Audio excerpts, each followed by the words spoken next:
Hello, good evening and welcome to Rangers Radio. Join myself, Fox, here on the show this evening is the Dream Team, Southside and Big Stevie. How we doing, gentlemen? Hi, fine, Ox. Good to be on the show with my big mucker, Stevie. Looking forward to the show tonight.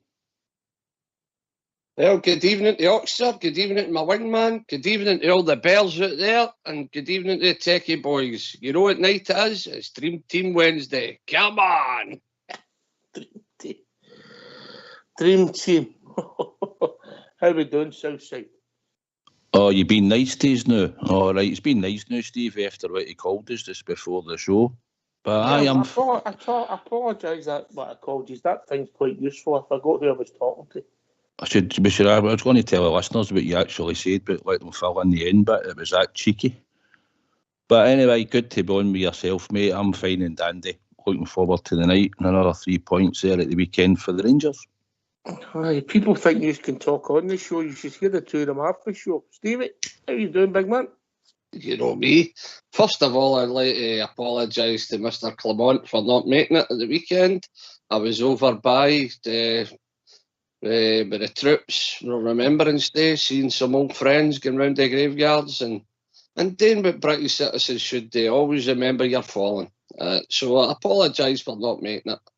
But great 3 points, professional job, 2 goals for, none against, and I think we came out unscathed, didn't we? So things are looking all right. And by the way, I must say, I watched it in a wee place in East Belfast, and I must say, 10 out of 10 to the Union Bears. What a display. Absolutely fabulous. Aye, it was superb. It was emotional, mate. And, because of what's going on in the world just now, I think, there's good and evil, and sometimes you just need to know what side your bread's butter. But we'll keep it as simple as that. But, fair play. And the words for the poem were very poignant. You've got a bit of time to read that poem, Stevie. Yep. I believe it's a boy from Newcastle, is that right? That's correct, mate. Aye, excellent bit of work, Well, the team's coming together. I'll come to you first, Southside. Can you put your finger on it? What's your thoughts? I know you like to study it again, but what's your thoughts? I just think it's a clearer vision for the manager and a system. And you can see that we've got a sort of style and a system at the moment. It's going to get a lot better, obviously, as time goes on. But just in your initial thoughts for what we've watched, I think he's just gave them a clear instruction, Ox. And I think he knows when to change things when things aren't going right. And I think he's brought a good bit of man management to the club. But I think it's just more clear direction and clear instruction, Ox, is what I think it is at the moment. You think it's as simple as that, mate? Aye, I do think it's as simple as that. I get it, because football's a relatively simple game, Steve, yeah? That's the half. But listen, the clean slate for everybody's probably give them a wee lift and all, because the guys that probably thought, my time's up here, they get another lease of life when the slate gets cleaned, don't they? So, look, they all seem to be, it's the same bunch of players, we've got to remember this. And they were on their hands and knees at one point. And look at them now. So many games, what we're talking, 5-6 games. What a difference. What a difference. And I just think the management, I watch them when players come off the park, he flings the arm around them and he talks to them and he does a little walk by him, he has his word with them. There's different things. I think he's got a clear, as Southside said, it might be just as simple as he's got a clearer vision. He tells people what he expects and what he wants, and they know what to do, and they know how to take the game in as in the way he sets up. He knows exactly what they want him to do, and I think that's part of it too. It can be a mixture of things there, Oxford. Right. I think this team set up just slightly different, Southside, with and without the ball, mate. Aye, if I sit at Ibrox, I've got a better view of how they sort of set up. We do seem to be going with a 4-2-3-1 sort of idea at times, but we've changed within games and they've looked like 4-3-3. sometimes it looks like a 4-1, 4-1 off the ball at times when we go to try and get it back. And then when we've got the ball, he says he wants players switching and moving about and stuff. And I think you can see the front 3 or 4 at times are starting to get what he wants when he press, because it was a bit disjointed at times. But once we get the players on the part and they're more fitter, I think we'll see it work a lot better. But I think you can see that as well. But I think he's mixed it up a wee bit, Oxby, 4-3-3s, 4-2-3-1, and you've also seen a 4-1, 4-1 at times.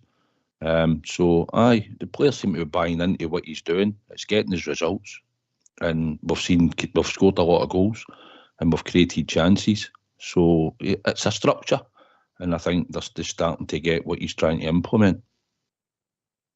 And see that, can I just come in there? What I've been noticing is, see the off the ball stuff. Rangers are doing that a lot better.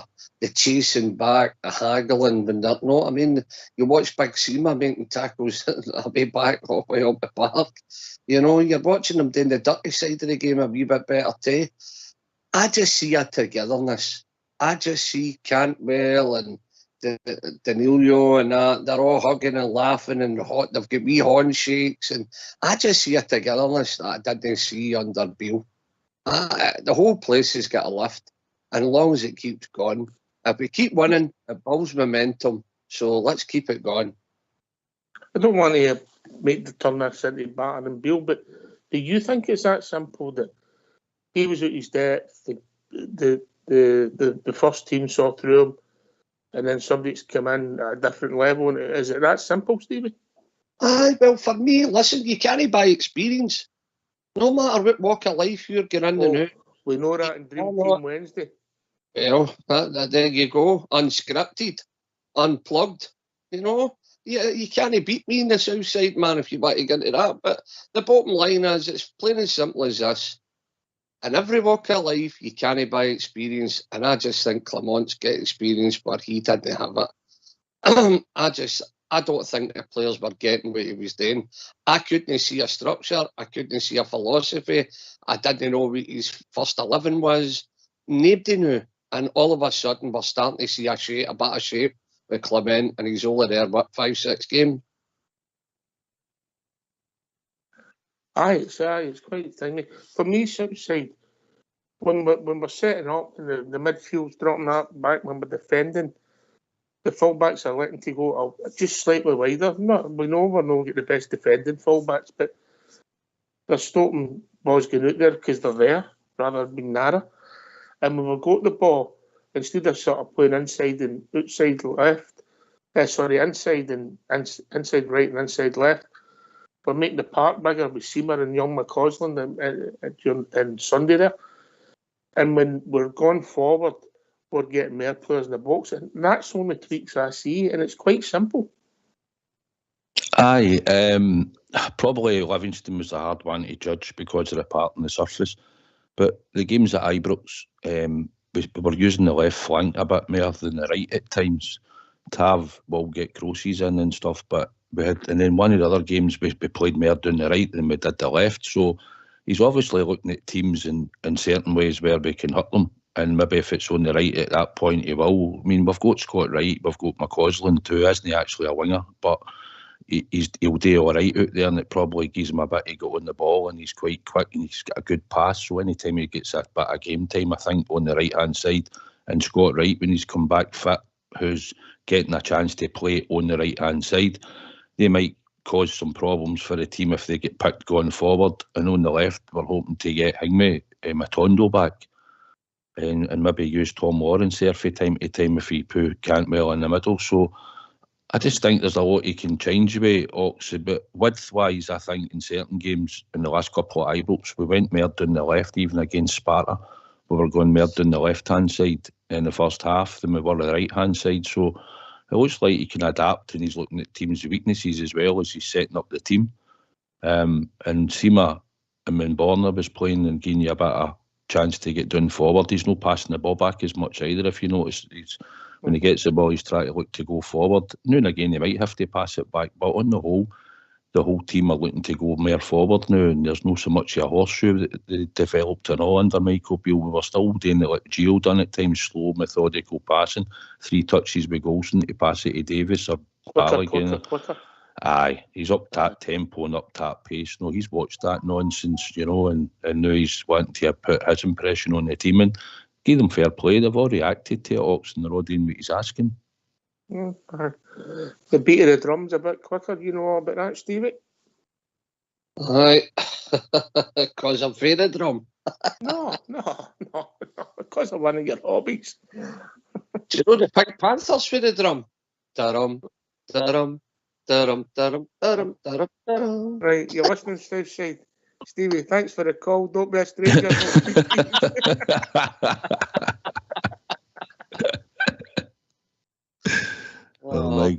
Dear. Right, what I want to talk to you two gentlemen, right?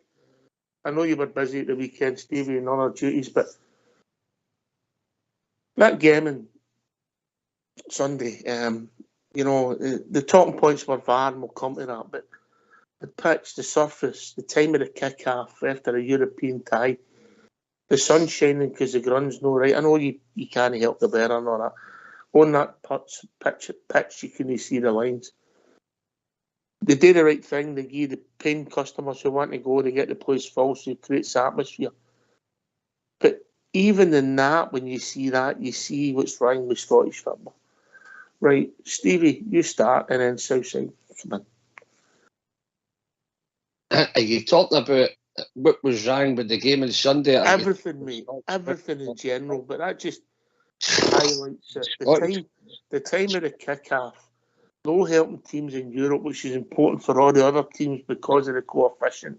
If you're serious about the game, I'm not talking about us as Rangers supporters.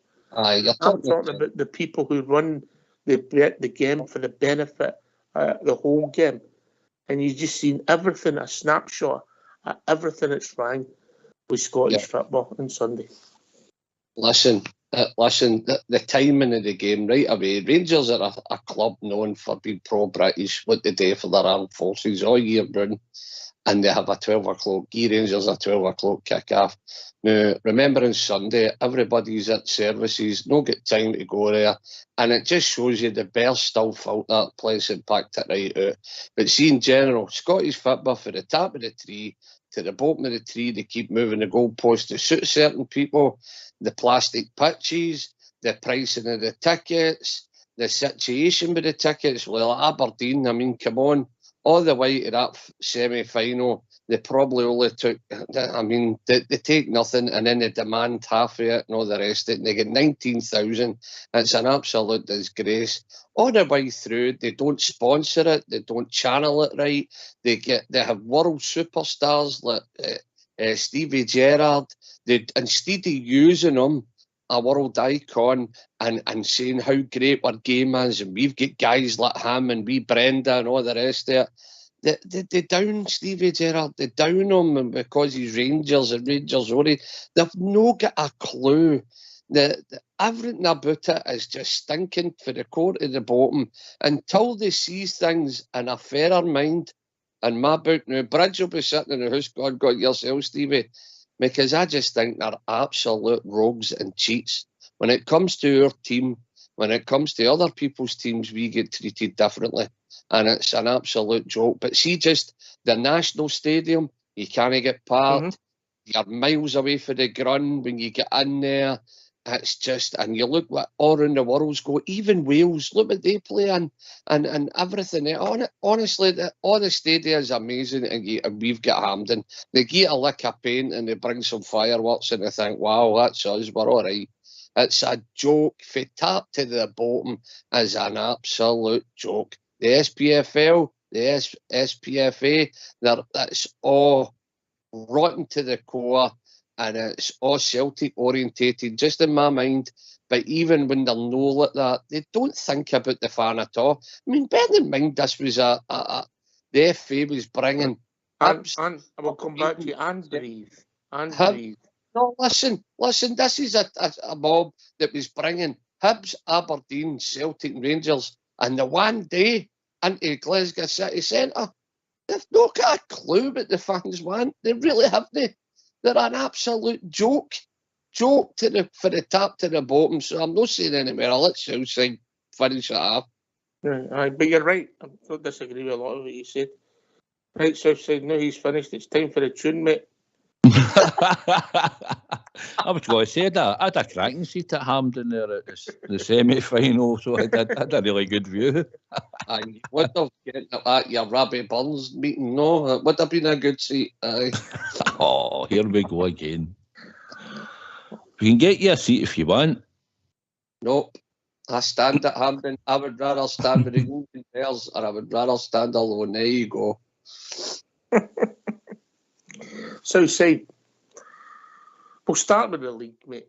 If you were to ask the supporters, the guys who go to see Ibrox first, and then the guys that travel, yeah? And we'll take a snapshot in time. We'll say this now, yeah? Mm-hmm. Do you think the league, the split, the 4 times a season, do you think that's what people want?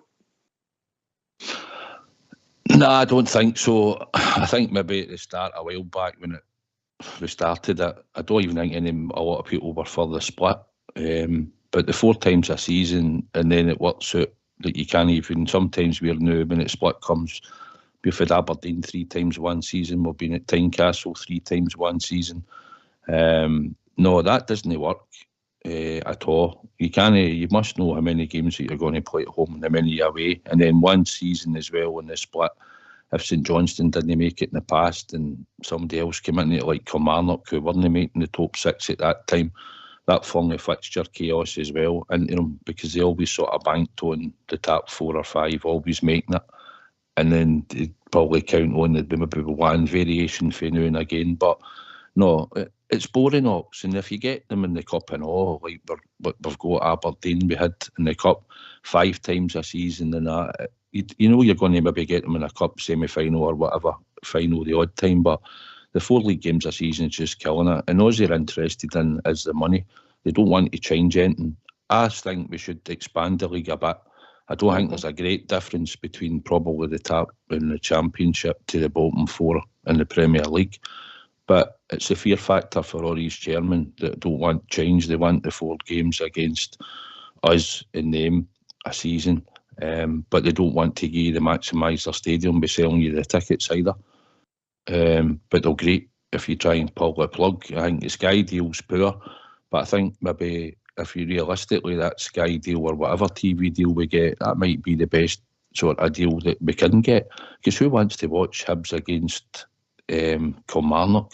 In England, you go abroad and all. When you're abroad, Oxen, you go away on holiday. When you're out looking about, it's hard to find a Scottish game if you wanted to watch one, unless you're going to a Rangers pub over there or a Scottish pub or whatever where they maybe have the football. Everybody wants to watch the English Premier League. That's the league they want to watch. They don't really want to watch Scottish football. I think that's what I'm trying to highlight, and the point you made. When you looked at our game, and I'm not saying we played badly, but you looked at the pitch and everything, you'd have thought that was a cup tie. And then a couple of years later, you had the Chelsea and Man City game, which is a classic game of football.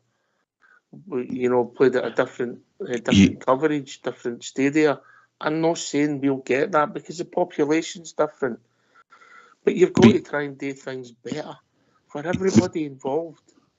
Ultimately, if it's good for Scottish football, you'd like to think it'll be good for our team, Stephen. If we're the top of the tree, we welcome the chase. We don't try and stop people chasing us, yeah? No, we don't. And we don't try and cheat people either. But the bottom line for me, just the simple things. Get the price of the ticket right. No, for the fans, try and get as many 3 o'clock on a Saturday. I know TV dictates a lot, but we need to try and get back to basics. Plastic pitches, they're all plastico. You need to get rid of plastic pitches. Now, I've said all along, I've never made an excuse. Rangers players should be able to play, as Mr. Philip Clement says. If we need to play them in the car park, we'll play them in the car park. So it's not an excuse, but let's be honest. They shouldn't be plastic pitches. As soon as you turn at a Premier club, you shouldn't have plastic pitches. It's plain as simple as that. Just the Hampden It's meant to be you get your hammed and it's a showcase. What, you get back, you've got a parking ticket because it's residents only for a 3-mile radius. You can't get parked anywhere, you know, and everything else about it. The price in a hot dog, £6. You know, that daft things, pricings, tickets, just simple things. Just try and get back to basics and get simple things. And see that split that you're talking about. Are you trying to tell me, is any of you trying to tell me that you don't think anybody's at the fiddle there? Or Rangers have got Aberdeen away again. We've got Hearts away again. You know, you try to tell me. So before, the way I want it is, before you start a season, you know everybody you're playing home and away, and there's no jiggery-pokery, because I don't believe that's done fairly. Supercomputers, remember that? Oh, Dundee's email never came through. You know, you've just watched all the years. It just hates itself to death. You know, I get that. Tickets like Hearts, what donuts? Tickets like Hearts at Easter Road, you get the full end when they're no doing good. See, when they're crap, you get the full end. But see, as soon as they're fighting, they're up there maybe in the top 3, or yous are only getting 800 tickets, we're taking half of it back. And most of the time you walk up, there's gaps all over their end. You can't get people in, and they can't even fill their end. And you've got bears going through there with no tickets, like myself, every now and again.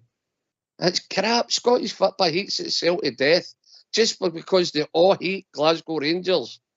And that's the truth of it. See on that hang-ups, like Hearts is a Wednesday night, right? I think it's the 5th or 6th of December. Mm-hmm. We're getting 595 tickets. Aye.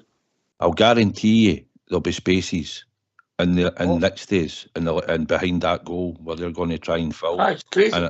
And I'll guarantee you there'll be bears over that stadium in their end, because that's what will happen. But it's just what they're wanting today. They've got a prerogative to do it if they want, right? I get that. But they know on a Wednesday night live on the telly, they'll not fill their ground. They've not been filling it. You know, in other games, you know, if you look at them and you've seen highlights, they've not been filling it. So why would you not just give the away support a bit more tickets and say, because they're just, Hearts used to be all right, you know, you thought they'd have been all right, but it's just their mentality. It just doesn't add up at all, and they're just going to lose money. You know, and if that's what they're prepared to do, fine. But when you say to them, well, we might want to change the league and bring more teams in, you only play the Old Firm twice a season. Oh no, they'll not want that straight away. Oh no, we can't have that. That's the thing. That's how the league will struggle to change, and we'll be playing 4 times a season all the time. Simple question before we get these phone lines opened, yeah? Right, simple question. Would you change the league setup away for the 4 times a season and stop the split? Yes or no answer? Stevie? Yes. Southside? Yep. And it's a yes for me. Who's got the golden buzzer? Listen, can I tell you, me hang about time? It's not the first time I have to go to Tynecastle and cover my lips in brown sauce so they think you're no for Glasgow. Just let me tell you. The things you've got to do to be a Rangers fan in this country, to try and get tickets to see your team, and Southside's right. We get 500 tickets, we'll go there. And there'll be spaces all over Tynecastle because it's live on the telly. They just hate themselves to death. Do you know who's really bad? I remember sitting in the away end at Dundee United and listening to their bile. Honestly, it's unbelievable the hatred that came out of that stone round about us for the Glasgow Rangers. You know, and that's Dundee United. You know, for farmers and want to go and they're sitting there with the bile and the hatred. You know, it was unbelievable. But you've got to say I sat and took it, obviously, but when Rangers get the right result, you know, and we won, it's worth it. But honestly, you know, Dundee United, and I just thought, listening to them, I thought, wow, you know, you're adults, grown men and adults, and you're acting like that, you know. But that's Scottish football for you, mate. Did you hear about the farmer that died? He had a big turn up at his funeral. No, well, I'm Southside, they laughed at his own joke. Laughing at him, Ferners. Brilliant. But he's right. The vile you get off of the Dundee Hibs, just remember who they are. Southside. The Dundee Hibs. Aye, Dundee Hibs. Just remember what stock Duffy. That's how you get the vial coming out them, mate. Anyway. We'll move on, but right, so we're in complete agreement that it's supporters. We're not talking about a business case, we're talking about just the supporters. We would like to see the league change and not to play 4 times a season and not to have a split. Yeah? Is that agreed? Mm-hmm. Aye. All right. So we'll move on. Right, we better get these phone lines open there. We'll roll with that. Right. Let's hear from you. Why don't you give us a call on 0141 356 1972. It's your show. It's your platform. Let's hear from you.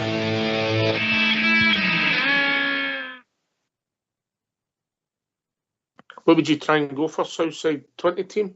So it's 38 games, exact same number? I get that. Aye, well, you'd need to hope that it would work. Aye, 20 probably, and people will be probably shouting you'll not make it a good league again. But listen, so what is it that's news if it's not a good league? Oh, I know. Uh-huh. I know. I would go for 20, and you would hope that some of the other teams they would start to fill their grounds. They'd give us the away support, let them fill their grounds, and it gets money into their coffers. But in saying that, listen, we were doing the league's auction, we done that, and we gave them more money. And then you look at it, and some of them still vote against us and all that. When a couple of years back, when they're going and siding with that mob and the SFA to give a league title early and all that, no, it turns your stomach. But I suppose for the benefit of trying to get away for this 4 times a season boredom, you would have to make it a 20-team league, you know. But it still disgusts me with some of the teams doing the lower leagues and all the way they acted after the way we helped them out all the way through, coming up through the leagues, you know. Gave them plenty of money in their coffers. Aye.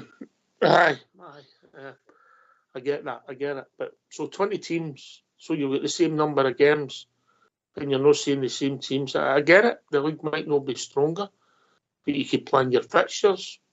The whole league's cleaner, and then you move on. What would you have? One league below that as a top league. Yeah. And my next point is, once you've done that, we agree, no plastic pitches, Stevie. Yeah, 100%. I would go, I don't care how many games or how many teams you look. I just want to know who we're playing for the start to the finish, because I don't believe it's done fairly, that split. I really don't. That's just all nonsense. But, no plastic pitches, no old plasticos anywhere. They should be gone, and every team should know who they're playing and how many games are fixtures before a ball's kicked, just on weather pending. That's the only time a fixture should get moved after that. You get all your TV games, all right, European, if somebody gets to Europe and they get a few rounds, then maybe their game will get moved. Just the obvious, but see, that's no knowing who you're playing when a split comes up, nor it's meant to be more exciting. Aye, who for? Because I think we get the rough deal, we get the raw deal all the time in that split. I want to know who we're playing. Many games. Mm-hmm. So you agree, Southside, no plastic pitches? Aye, you'll be getting Hamilton to change theirs that if they want to play in it. And that, you've got to have a sort of rule and a criteria, and plastic pitches have got to be out. Even watching that game on Sunday at Livingston when we're there, no, there's no player making a sliding tackle because they can't. And if they do forget and do it, you shouldn't see them rub their leg and have a good look at the side of their leg because it must be sore. But it's a totally different game of football on a plastic pitch, you know. So no, they need to be out. What do you call that plank of wood at the top of the tree? What do you call them again? I don't know. You're a plank of wood expert. Yeah, I know what you're getting at. Anyway, listen, what do you call him? Not McLaren. What's the other one? McLaren and who's the other one? Doncaster. I keep forgetting his name. You see him? Tell him to buy the player. See the 3 teams that have got the plastic, Kilmarnock, Livingston, and that. Tell him to pay for him instead of getting his sell away drives. Why is that? Have you seen that? Kilmarnock have announced they're going back to grass. Right, that's good. Well, there's one ticked off. So let him pay Doncaster. Instead of taking another wage rise of £1 million or whatever he gave himself, tell him to pay for the 2 pitches. Because it's his mess. So that's the actual league. Southside, would you also look that your ground's got to be a certain standard as we move into a real modern era, yeah? If you probably look at who's probably up the top of who would be in the top of the championship, like if you've done it for the start of next season, just be pure radical for a minute and think, right, what is it? Would we need 8 teams? Most of them probably Hamilton, Falkirk, Airdrie. I don't think they're in the championship, two of them, are they? I don't know, I don't know. I was just thinking out loud. I don't know. Airdrie's in there, isn't they? Mm-hmm. Aye, just saying the teams you bet every week in the South Side Super 6 that don't win. Yeah. Aye, I know. But no, they would have to at least be decent standard. Aye, like when you've seen some of the nonsense we went through the leagues, do you know what I mean? Alwa and things like that. Pellets and black bits of stuff coming off the park, hitting you in the heat, and you're having to duck because they kick the ball. That mad rubber stuff and all that. I mean, it needs to be a decent standard. It can't be any nonsense. But the games, I mean, we're talking about adding to it, right? But see, to try and get a TV deal when you're adding these teams in and all that, it's going to be absolutely, they'll be like, who? No, it's not going to be good to watch some of it. But the league's got to change and we've got to do something because it's a nonsense of what it is. It's just bored, repetitive stuff. And then you're playing teams in the cup straight away and you're getting 5 times. It's a nonsense, mate, but it'll probably never change. But I would like to see it change, but decent standard of stadium as well, obviously. Aye, okay. So when you're talking about a decent standard to play in the top flight, would you say there should be a minimum capacity? Stevie? What do you mean, Knox? What do you mean by that, a minimum capacity? Are you saying that the Grunge should have minimum be able to hold 10, 15, whatever you agree is the right number, yeah? Oh, yeah. Listen, Rangers and Celtic, let's be honest, you've got to include them, although I don't like talking about them. But they're in the same boat as us, trying to get tickets and whatever. Why would you not want at least a 20,000 seater stadium? Why would you not have that? I know that, I don't know, what's the Allendale, the Tony Macaroni, what's that? Oh, about 12 or 13? I don't think it's as money as that, mate. I think it's just under 10, mate. Something like that, yeah. Livingston had about 8.5, Stevie, it said on Sunday at the game. So clubs like that would really struggle then, wouldn't they? To get up to the criteria if you made it even 15? No, but if you made it 10, that's your minimum. Yeah. Aye. Yeah. Aye. It's got to be a certain standard, yeah. But I know it's a pie in the sky, but we're just having a debate. But do you think that's the way to go, Southside, or should that all be decided on the football pitch?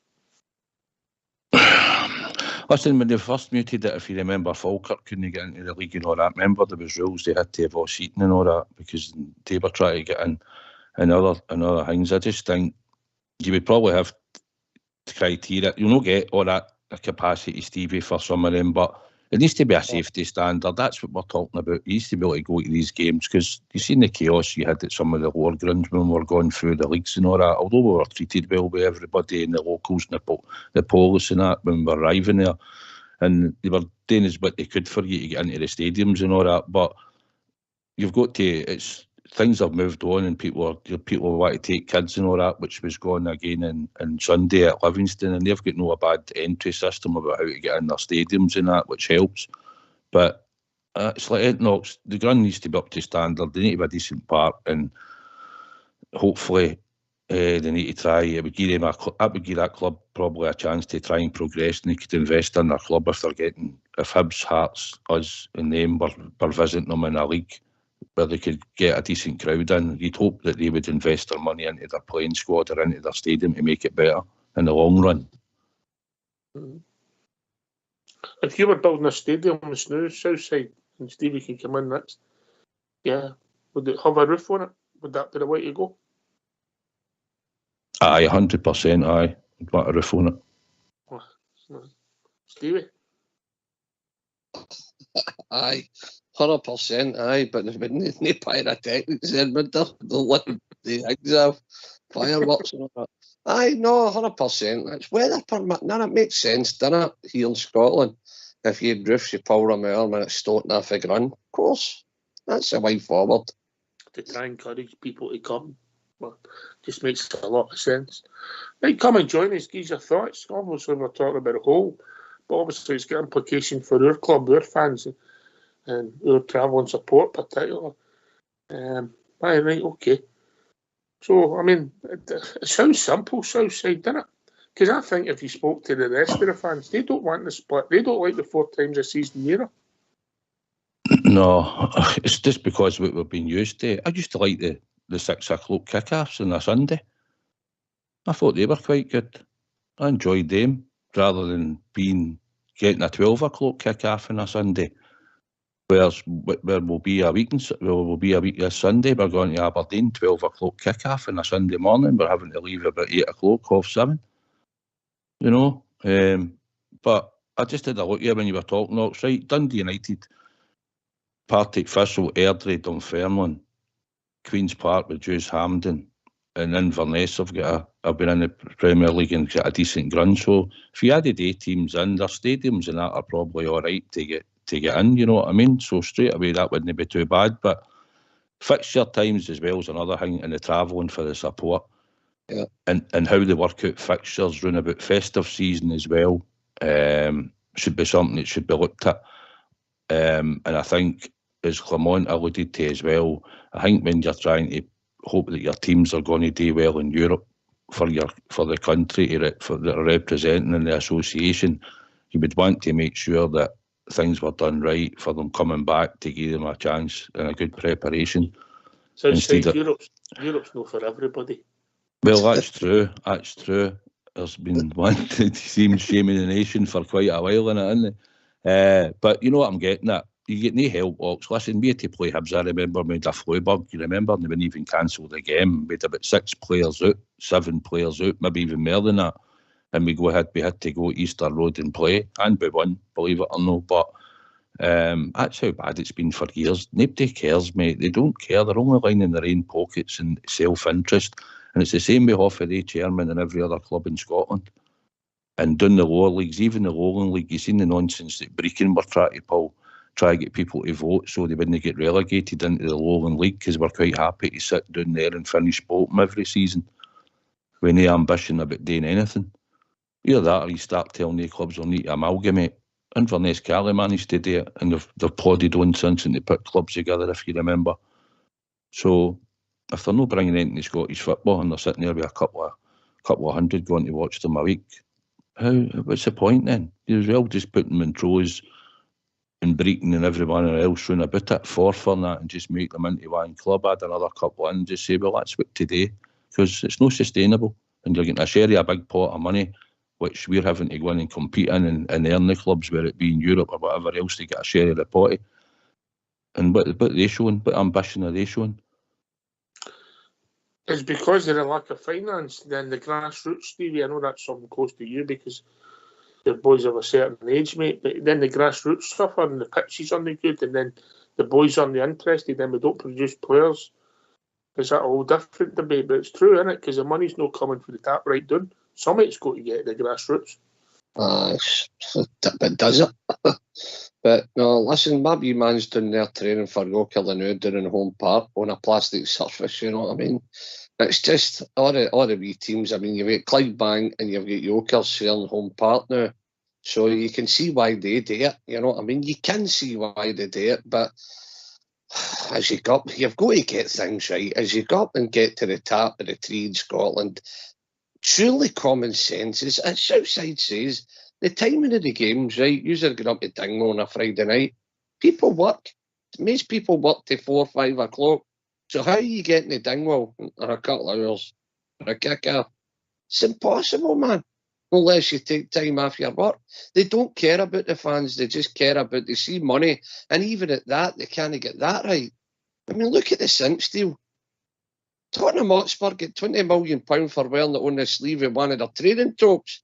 And we're lucky we get £10 million for every club in Scotland. who sell the product too cheap. And the guys that are running it are idiots. And then the carry on with the cinch deal, of course, what do you call him? Park had what do you call it? Conflicting interest or whatever it is. And they lost the lawsuit and had to pay him out. It's unreal, isn't it? The guys at Tab 3, they never thought of that before anything happened. The people in place should have got the bag just for that. Yeah. Just for that alone, of course. But they're marking their own homework. They're marking their own homework. Goes against the grain about people losing their job, but ultimately it was gross negligence on Southside. Before you've done your deal, signed the deal, you've got to do all the I's and cross all the T's, ain't you? Aye, listen, he was warned about it, he was advised about it, just pig-headed and went ahead and probably thought, nah, I'll get away with this, or this will not go as far as it'll go, and it'll not come back to me, and it just come back and hit him smack in the face, you know. But there's been decisions like that all through the years, you know, that they've made and the rules that they've changed and done, and they just get away with it, because nobody really stands up and challenges it, you know. It's only us that usually voice their opinion on certain things and look for other clubs to back us up. And now and again you might get one or two, but on the whole, they go with the status quo. Aye, so do we with the Jack Buckland song. Aye, a big man must be chuffed at getting that one. Aye, it's a cracker. Right, so we've talked about the league, we've talked about the pitches, we've talked about but what about when you're at the game, Southside? Have the facilities improved? And I know the answer, but I'm asking you the question. The facilities improved. The toilets, the eating facilities when you're going to grunts, has it improved since you started going in the 90s? I've been polite here. Been polite. Aye, you're paying for it now, whereas in the 90s you didn't. Well, if you think £2.40 for a Capri Sun's good value that you would normally get. Some of the stadiums, I'm probably a big Stevie's the expert for that one, but on the whole, no. It's no. Some of the facilities, if you're going for something to eat, like Livingston for Saturday time, you're coming through a turnstile, right, and then you're walking through a pie queue. People are standing waiting to go to the catering facility to their left. You know, the prices are a lot dearer. Some of them have got better value than others, as in some might have more crisps or chocolate people might be wanting, but most people just want a tea or a coffee usually, and a pie. Sometimes you might get offered sausage rolls. At Hibs you get bits of pizza, but even that pizza, I think it's £4.20 for a slice. But you can get to there, if you're at Easter Road, you can get to their facilities a lot better also. It's a lot wider and there's more people there to serve you, and the queues seem to go down a bit quicker and stuff like that. But it's a bit of a muchness. The pizza, was that an 8th or a 16th? I was a 16th, I think. There's not many ground sale pizza, actually, no. So Hibs is one of the few, I think, that actually do that. Aberdeen, if you go up there, it's usually a catering snack van that's sitting at the bottom of the stairs. They do have an outlet, I think, for catering, but it's no very appetising, I don't think. I think they just put a snack bar or two in there, and I think that's where they make their money ox. Which, going to Aberdeen, especially if it's up in the journey early morning or whatever, it will probably make some money. And even at that, a burger and a Coke, 2 burgers, 2 Cokes, you're probably talking best part of 16 quid usually, you know. So if you're taking your kid in that to go to the game in the snack bars, they're no cheap. You know, they're certainly no cheap. But near's Ibrox, mate. Look at the price of Ibrox, you know. I'm just going to come to that, mate, because we're talking about the away grounds. I mean, there is a lot of things we've improved and it's got better, but it could be even better. But everything takes a bit of time, and a bit of vision. Well, Ibrox should have had, I heard a couple of boys asking for hot dogs at the Hearts game at Ibrox, and they said they didn't have any. Now that was before the game started, you know. Was that big Stevie section? But no hot dogs, mate. you know. Now, if we're playing on a Sunday, they've had plenty of time, obviously, to get stock and stuff in. So how would Rangers not have hot dogs available to support? That baffled me, you know. I've heard also they've not had any burgers before, but the catering's changed a wee bit. They've got some nice stuff at Ibrox for the catering. They've upped it a wee bit, but it's pricey, mate. It's certainly pricey. I think if you just want to buy a juice, I think it's something like £4.20 just for a juice. And plus, they're all sugar-free now as well. Right, I know, as OTT. Do you think you're going to have to move into the modern era, mate, and order things with apps and have boxes where you pick it up and then get it delivered to seats, you know, move into the world's doing? I remember when they opened the Amsterdam Arena, Rangers played. Well. We played them. We were one of the first teams, I think, it went there in Europe. And when we went into the stadium, you went to an outlet and you told them what you wanted, and you paid for it, and they gave you a tick. They gave you this wee sort of just a wee plastic thing that you took out of the next kiosk, and you handed it to the lassie there, and she just put it in a wee machine. She knew exactly what you wanted, and she just went out and gave you it, and she just gave you. You know, it was totally different from what we'd ever seen, because any gun you go abroad, if you're trying to buy stuff, you just go and buy it, but you paid for it first. They gave you this wee care thing, and you just took it out of the kiosk, and that's when they gave you your stuff. And that was back in the 90s when they opened that. Aye, was that? You know? Aye. So, I mean, obviously, some of the orders improved at Ibrox as well. They're using the sort of McDonald's sort of fast food ordering system, which is a move forward there. Black Rooster. It's Black Rooster in it. But aye, they've upped it a wee bit, Ox. It is quite busy. I mean, the catering outlets are busy, that I've noticed when I go down the concourse, as you know, it's been busy any time we've been down there. So, aye, it's getting better, but it's obviously, either that or else could, you know, just, like you say, do it with an app and then just go down the stair and get it. And probably that's the way forward going in the next season or 2 or 3, hopefully going forward. It might be something to look at. Aye, because listen, you've got to think of the young support. Things are moving on, mate, because they're the future, no us. Aye, no everyone might want to sit and eat a steak pie with it, or a mince pie, you know. You might want a wee wrap or something different. Most of the Waynes maybe want even some chips or something, you know. But aye, they've got a couple of different things, like I say, Docs I've noticed, but even I think I bought one. I think it's chicken and it's like wee totties or something in it. I can't remember what they called it, but put curry sauce on it if you want. Chicken and totty pie. Yeah, it was there chicken and totty pie, I tell you. It was spicy chicken and something they called it. It's still £6.50 just for that itself. But aye, it's an improvement. It's something they never had last year at the stadium, and it seems to be doing a storm round about me. A lot of the boys buy it, so it seems to be an alright thing, mate. They all seem happy with it. Anyway, no heard anybody complain about it. At the stadium, there's nothing wrong. We try to drive improvement, improve things constantly, new things, doing things up constantly. That's what should be happening, huh? Aye. Because of where we sit, probably 1 or 2 of the toilets could be done up a bit better. One of them, I did notice they had something broken in it, and it was broke for 3 home games. And I just thought one was a European night, so we had the Sunday, the Thursday, and the Sunday. And I thought, would they not be just simpler if you stopped looking in the mirror? Aye, well, that was broken, believe it or not, but the thing was broke, the tap and all that on the sink, and you'd have thought, to be honest, mate, I know it's just a minor thing, but if you get 3 home games and it was broke on the Sunday, and it was broke on the Thursday, and it still broke the following Sunday, you think something like that, just a bit of negligence in my eyes, do you know what I mean? That should have been well fixed, but it's the wee things, I suppose, that you're making a molehill at it, but it's something that should have been fixed, mate, you know? Standards, it's about standards, aye. Standards, all right. We digress, mate, we digress. But listen, obviously we're running up to the tune. We need you to phone in and over having a chat. What's your thoughts? Would it be a better product, or do you care?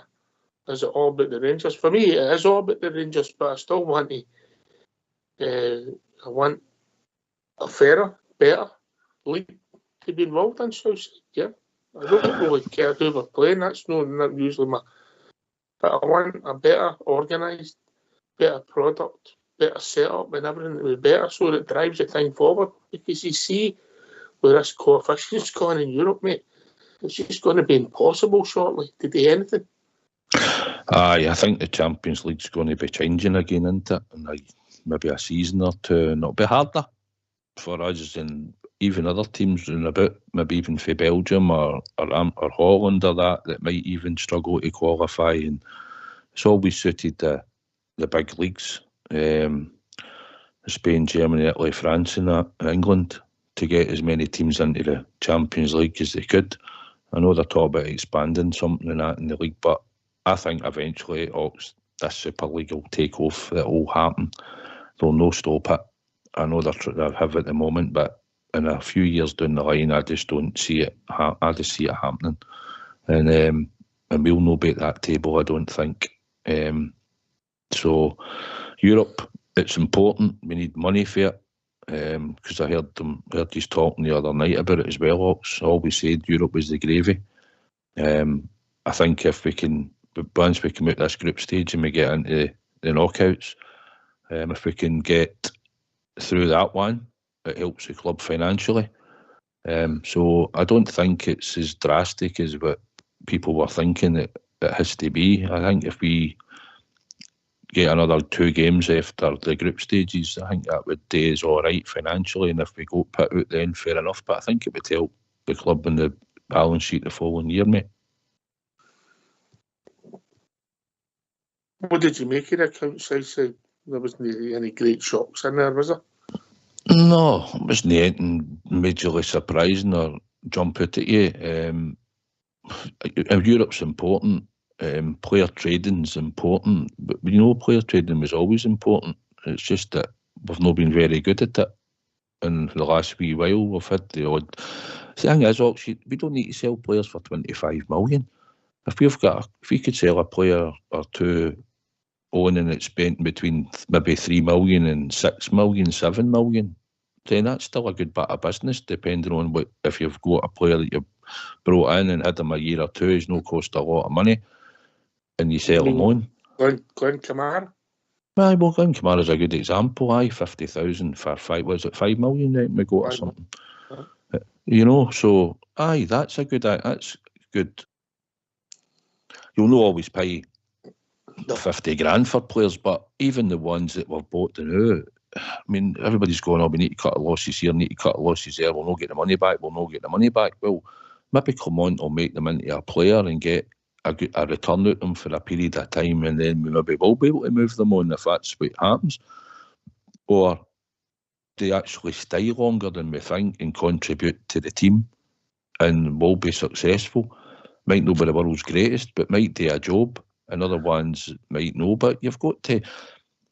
Our wage bill's going to be roughly, the wage bill with these players we've signed, if we don't move them on, they're still on the same wages, so we might not have to put as much more into the club, depending on who we're buying and what he sees going forward and how much wages we're giving people. But we'll obviously be freeing wages up between January and the summer as well.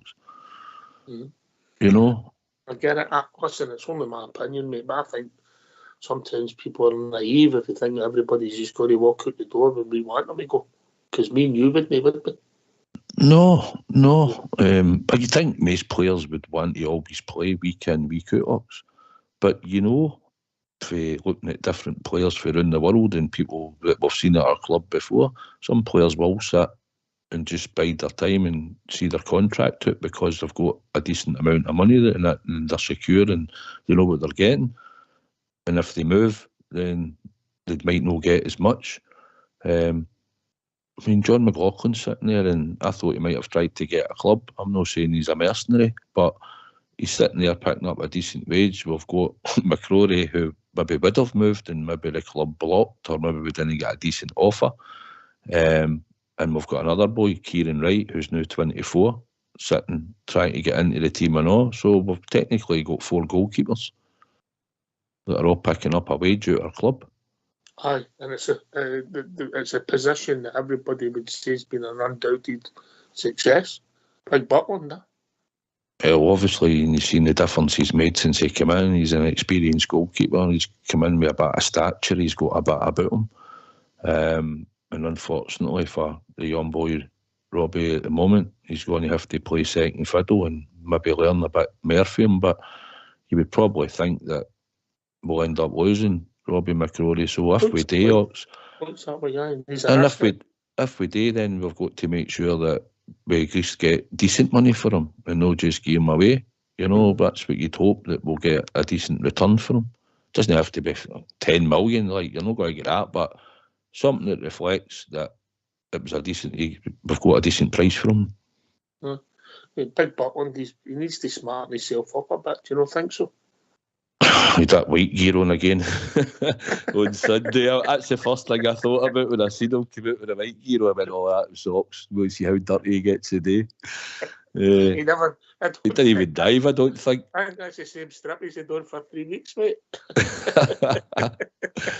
No, can I say, I know what Stevie said, that was a brilliant display for Union Bears, mate. It was absolutely fantastic. It was brilliant that Livingston allowed it to happen as well, because there might have been other clubs in Scotland, but the troops put a lot of effort into that. There was a lot of work in it, and it was done brilliant the way they displayed it out. So fair play to them, mate. It was really good.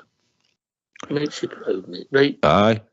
Get yourself from mute, because we're going to have a tune.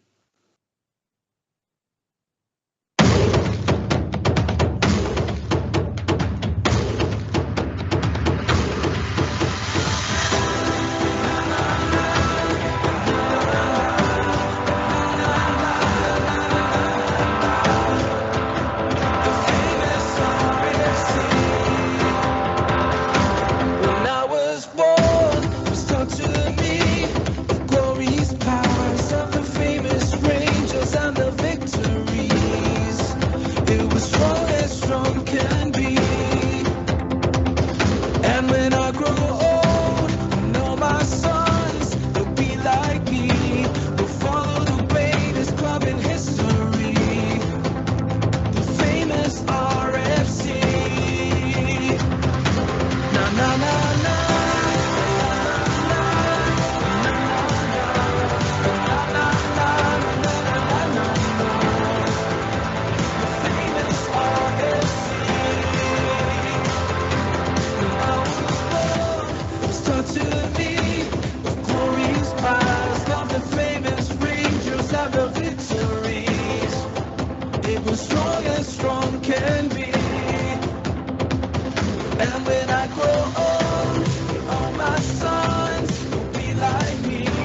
RFC. No, no, no,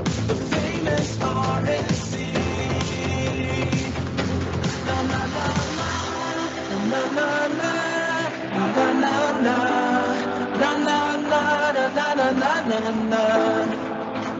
The famous RFC. No, no, no, no.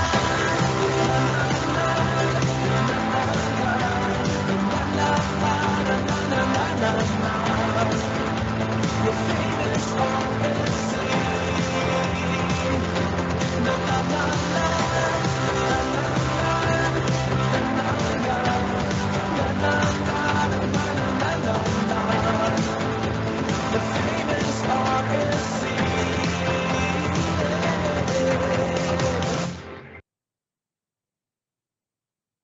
In 2022-23, over 39,000 homeless applications were made in Scotland. That is over 3/4 of Ibrox Stadium, and it is happening right in the heart of our own communities.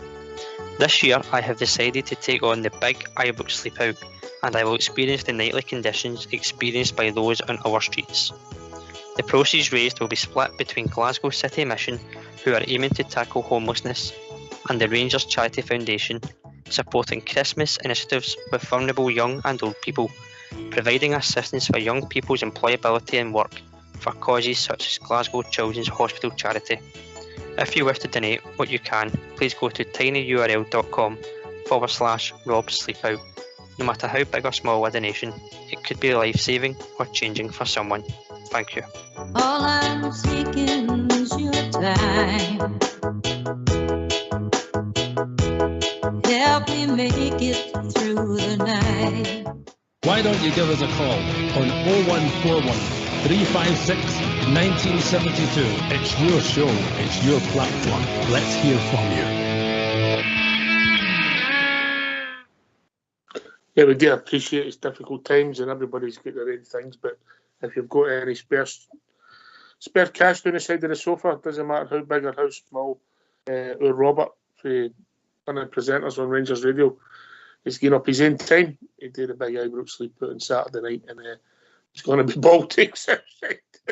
I know, I would have thought about doing it myself and helped him out, but I need an extension to plug in my blanket, I think. No, fair play to him. Fair play. It's a good effort for him, and it's a worthy cause, and hopefully if anybody's got a few shekels kicking about, that they'll maybe add it into his Just Giving page, mate. Aye, fair play. Fair play. I mean, good luck to him. Good luck to him. You know, but listen, I want to just change the subject, but we've got a caller coming in. I think we've been joined by Davy. Evening, Davy. No, not yet. It's no old Davy. You were close with all Southside Super 6, but you didn't do your full bit of studying, big, you know? No, I did not. No, it was a bit of a doing they got 5 out of 6. You know, I didn't know that St Mirren had been hit with a flu bug. If I'd probably done some homework, I might have discovered that, but I didn't. So that's what cost us the Super 6, I'm afraid. A flu bug. A flu bug. Close, but no cigar, mate. Close, but no cigar. You know. Aye, it's quite funny. But the people that's running the game Southside, they've got to think the future of the game and the future generations to keep the game alive, because with that whiff in the Premier League, even the kids are going to get pulled towards it, and we've got a responsibility. Well, obviously, kids up in Scotland grow up and they support their local team or whatever. Most of them, you know, are the ones that grow up supporting the Rangers, you know. So they want to go and see good football, they want to see entertainment, they want to see, obviously, winning. But they want to gain an experience of going to the footballs. And we don't market it. We don't really showcase it. It doesn't get enough coverage. If you remember, I mean, look what Sky's done to certain things. We'll use them as an example. What would they've done to the darts, for instance? Look what darts and snooker was like. You know, and how they build it up, they put it on, they promote it. Even the Scottish football coverage you get, unless it's Rangers against them, you hardly get a full hour of even coverage. I believe. I mean, I'm at most of the games, but I'd imagine when it comes on, you're getting, sometimes they might start with half an hour before kickoff. You know, they're not getting a decent build-up or anything like that, or want to talk the game up. And the mob that run it are just happy with what they do. They're not pushing the game and trying to promote it, Ox. They're more looking to punish teams all the time, or punish us when they can, more often than not. So no. But you know, either that, or you maybe have to get away from a TV deal, Ox, and let clubs go and sell the game to the supporters. Mm-hmm. You know, that might be something that you have to do, because if you look at what you're getting for what you get for winning the league in Scotland, and I heard somebody saying it during the week, that when say Rangers win the league, we probably get, what is it, 2 million or something to be get for winning the league. That man, that but no much, I don't think. Right, round about that. Can you imagine how much your first team pool taking a bonus for winning the league? What they would get paid? That would probably more or less take away that prize money alone. And the rest. Do you know what I mean? Mm-hmm. Right. That's how mad it is. Right. I'd love to know what they've done with the money they kept off us all the years back, kept taking the money off us, and I wonder what they ever done with that. Aye. Stephen Davis money, etc. Yeah. Aye, and the money they were taking off us for TV deal and stuff, no? Mm-hmm. How quickly they changed it, mate. How quickly they changed it. I think it was Fox or maybe Ian back in the day predicted that when they survived, it survived 9 months without us. 9 months. That's how long the league survived without us, Southside. It's frightening, isn't it? Because Aye. I was Thursday was on the telly and I was the whole week. Yeah. Mm-hmm. You know? Aye. No, they were all going to do their sellout Saturdays, if you remember.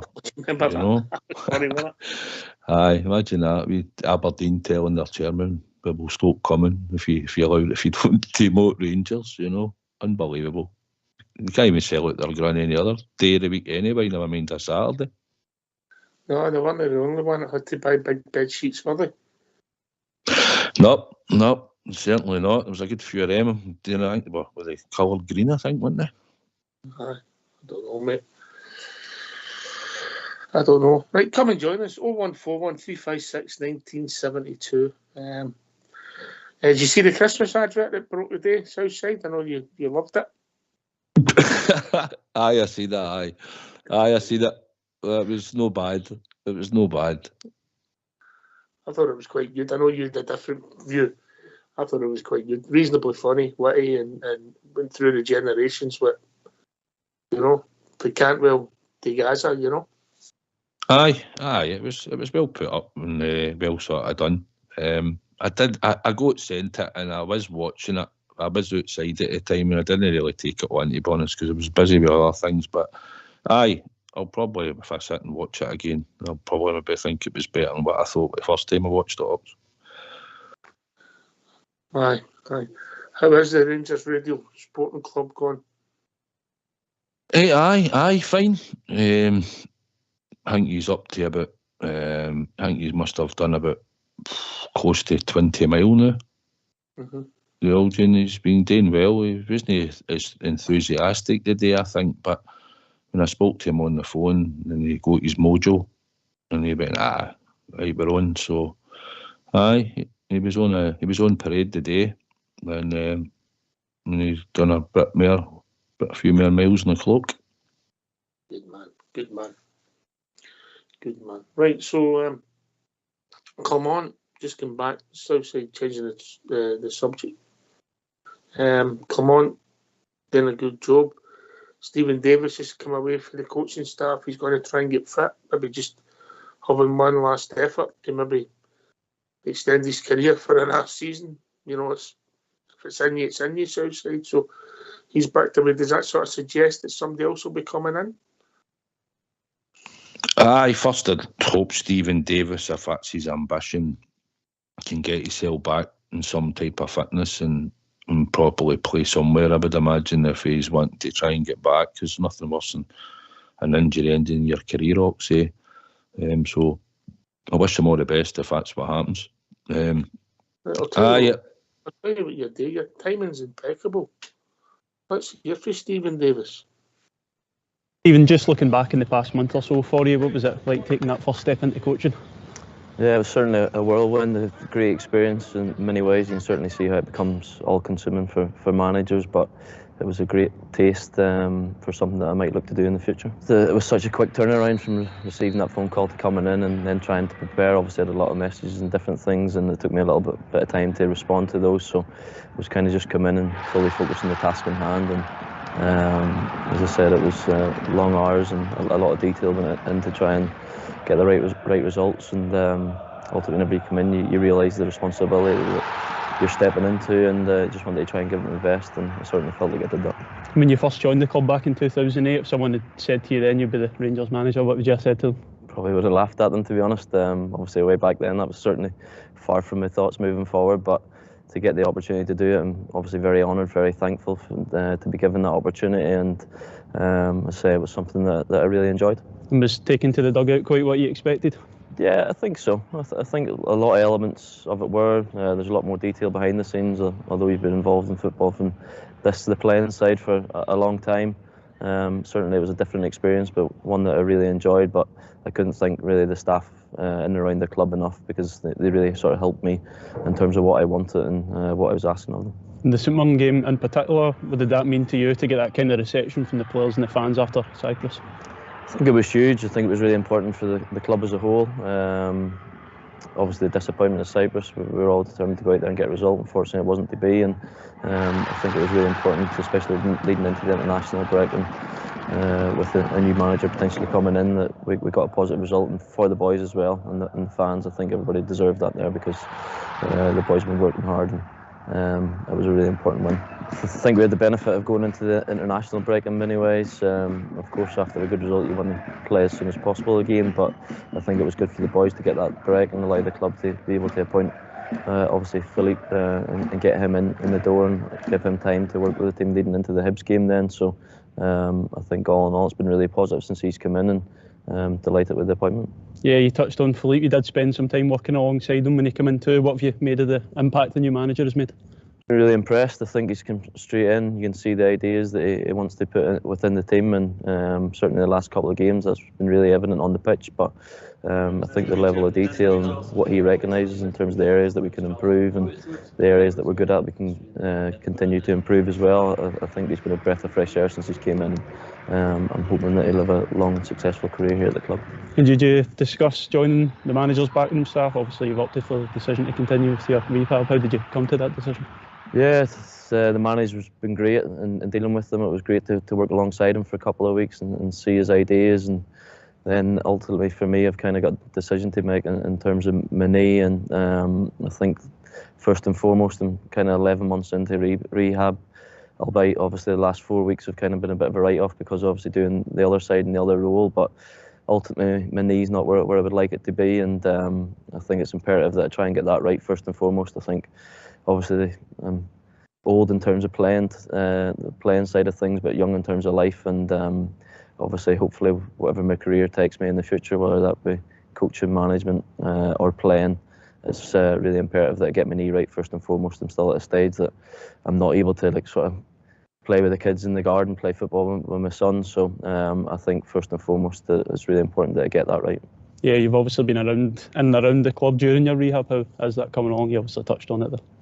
Yeah, it's just really been kind of starting up again this week, obviously after the last sort of month in terms of the detail that goes into the other side. As I said, you can see how it becomes all-consuming, and that's the way it has to be whenever you go into the coaching and the management side, and that was certainly a good experience for me in terms of that there. And rehab's very much the same. I think it's very difficult to mar the two together, so I think in my head I have to prioritise getting my knee right first and foremost, as I say. And then once we get to a stage where that's in a good place, I can make a decision about what way to move forward. What is it that's keeping you focused? Is it that potential ambition to get back playing during the rehab? I think I'm certainly realistic in terms of the factors that will go against me in terms of that age, the length of time I've been out, the degree of the injury. I think I've been very lucky throughout my career. This is ultimately the first experience I've had of a long-term injury, so it's been a learning curve for me in terms of that as well. What I've learned is it's certainly not straightforward. It's difficult to put a time frame on it.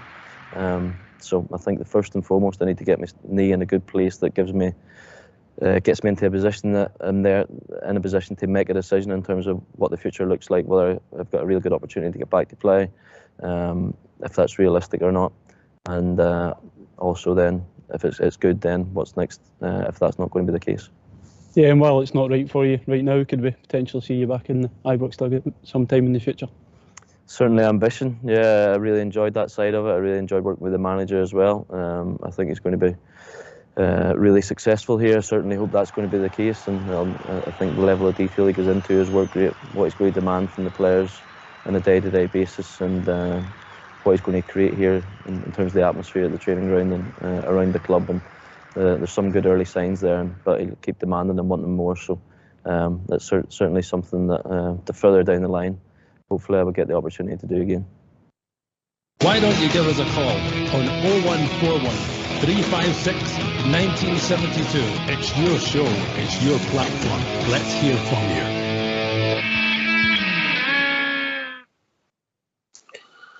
Big Stephen Davis, top man, top man. Stevie Davis, MBE, absolutely fantastic guy. Oh, it's a wee quick story. I met him up at the dump, right, and he bled out, and the guy just oozes class. The guy just absolutely oozes class. He's some boy. He's a top pro, we all know about how many caps he's got for his country and everything else, but look, I just think the older you are, the longer the injuries take to heal, and I'm not quite sure what's going to happen there with the boy, but listen, I'm sure with the connections he's got with Rangers and everything else, he'll be back. Even if he doesn't come back as a player, he'll be back at some point, won't he? But it was pretty telling there, Southside, when he can't. It's not just he feels as if he can't coach or get involved in that side to short season because he can't even play with the kids in the garden. So you know. I'd heard him talk before and about his injury and that, and he sounded like it was a wee bit away and a lot more work to be done on his knee back then. That was maybe about a month and a half ago or something else. He needs to get that sorted first and foremost. I just think he's a gentleman. He's too nice, mate. He's just too nice. I don't know if he would ever. I think he could be a good coach, but I'd be surprised if he'd be a good manager. I just think he's too nice, mate. But wealth of experience in the game, MBE, as we've said, decorated career. Obviously we're going to be doing a different road going forward, and I wish him all the best, Stephen Davis, in his recovery, and hopefully he recovers soon and gets back to what he wants to do in the game, mate. Here.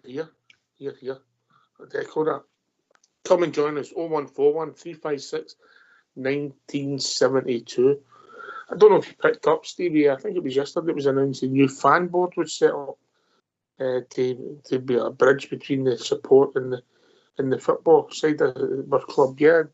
So the inaugural members by the fans board were, I hope I pronounce this right, Fahid, Barry, Matt Boyd, Jamie Cook, Craig Hanna, Kelly Stewart, Stuart Langan, and Gary Ralston. So AK will be happy there's a Kelly on it. So,